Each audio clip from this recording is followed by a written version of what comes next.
Welcome to Soapstone Talk. Today we have a guest host filling in for Aisha Chugani. Please welcome Kush Choksky. Alert, alert, we have a new article on the loose. Did you just throw an article at me? Yeah, let's read it. Okay.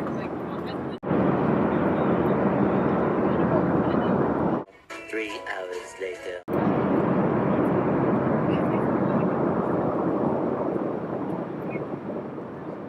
One eternity later. Wow, that was a really interesting article. I didn't even know that this happened in the midterm elections before I read this. The name of this article is Cancel the Midterms. It is written by David H. Snasser, an associate professor of the practice at the Duke Sanford School of Public Policy and director of the Triangle Center on Terrorism and Homeland Security. He has served as a legislative director for Senator Jean Carahan, counsel to Senator Joseph R. Biden Jr., and counsel to Senator William Cohen, so clearly he has that experience in politics. It is also written by Jay Sullivan, a junior at Duke University. The speakers are very passionate about this topic and determined to stop the midterm elections.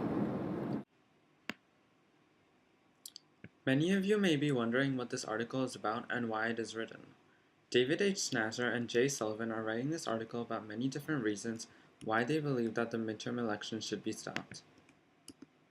They state that there was a time when midterm elections made sense. At our nation's founding, the Constitution represented a new form of Republican government, and it was important for at least one body of Congress to be closely accountable to the people. But especially at a time where Americans' confidence in the ability of their government to address pressing concerns is at a record low, two-year House terms no longer make sense. We should get rid of federal midterm elections entirely. The realities of the modern election cycle are that we spend almost 2 years selecting a president with a well-developed agenda, but then, less than 2 years after their inauguration, the midterm election cripples the same president's ability to advance that agenda. House members in competitive races have raised on average 2.6 million for the 2014 midterm. That amounts to 3,600 raised a day, 7 days a week, 52 weeks a year. Surveys show that members spend up to 70% of their time fundraising during an election year. 2 years later, they'll have to do it all again. So who is the speaker writing this article to? The target audience is mostly geared towards adults and people who are able to vote in elections.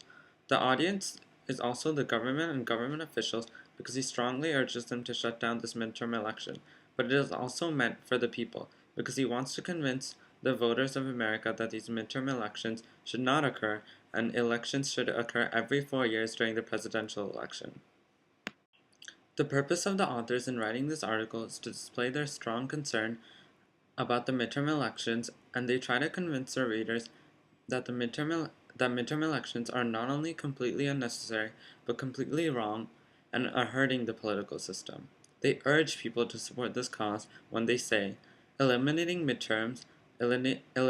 midterm elections would be the one small step to fixing our broken system. This appeals to pathos because they strike the reader when using our nation to bring a sense of unity, and they imply that we should all work together because the midterm elections are definitely a significant part of what they believe to be a broken system. A great deal of statistical information is used to show that House members are spending their time in elections rather than focusing on enacting policies. This shows that it is hard for them to implement policies in 2 years because during the year of the election, they are very focused on getting re-elected. House members have raised on average 2.6 million for the 2014 midterm. Surveys show that members spent up to 70% of their time fundraising during an election year. The authors clearly support their purpose by using statistical information that they have found or collected. Throughout this article, the tone of the authors is definitely very argumentative, ardent, and acerbic. They are very argumentative throughout the entire article because they are constantly arguing that the midterm elections are completely unnecessary and not needed, and they explain why they think this way and propose solutions for the argument that they are presenting. They say that the government should, through a constitutional amendment, extend the term of the House members to 4 years. Although they argue that the electorate has differed in terms of the groups they consist of, they propose that House members also get elected during the presidential election. They are most definitely ardent because they are very confident and they truly believe that the midterm elections should be eliminated. They say that, in the modern age, we do not need an election every 2 years to communicate voters' desires to their elected officials. They constantly say that an election every 2 years is not necessary, using many different arguments. The authors are also extremely acerbic because they are very sharp and forthright. They say, but the 2-year cycle isn't just unnecessary, it is harmful to American politics. This is where there is a slight shift of tone, and the author is very sharp and also states that the main impact of the midterm election in the modern era has to be weaken the president, and the only government official other than the powerless vice president elected by the entire nation.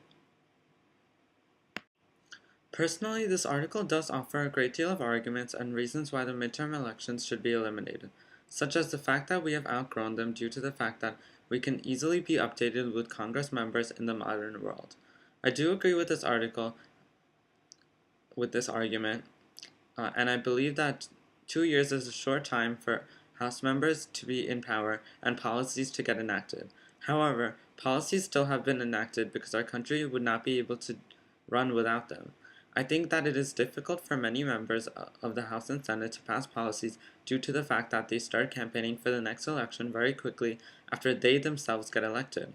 But if they feel that this is hard for them, I think Congress and Senate members should speak out for themselves and start a movement.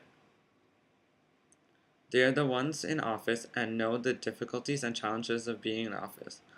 This article did not present any current Senate or House member who agrees with this, so it is unclear whether the author is simply promoting the issue or is backing up what many Congress and the Senate have said. I would love to know what you all think about this topic. Do you think that midterm elections should be eliminated? And if midterm elections are not eliminated, what changes do you think should be made to them? Unfortunately, Ayesha seems to gone for a long bathroom break. So thank you all for watching, and we hope you join us next time. Goodbye!